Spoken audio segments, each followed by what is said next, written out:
Five financial mistakes ng mga Pinoy na hindi mo dapat tularan.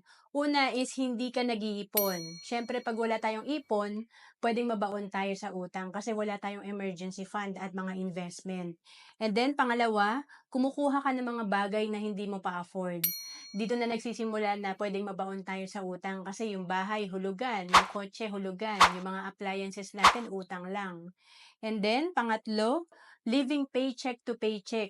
Mahirap na umaasa lang tayo sa isang source of income. Paano pag nawalan tayo ng trabaho? And then, pang-apat, walang financial literacy.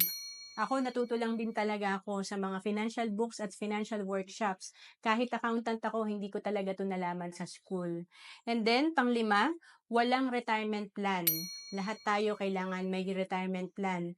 Kasi lahat tayo magre-retire. And kung naghahanap ka ng savings program na pwede mong simulan, pwede ka sa Kaiser kasi dito 3-in-1 na. Tinatawag namin na level 1 investing kasi dito meron ka ng investment, meron kang healthcare at may insurance ka. And kung ang edad mo ay 30 years old, halimbawa ang plan na binabayaran mo 3,529 per month or 35,000 plus per year, ito ay 7 years to pay.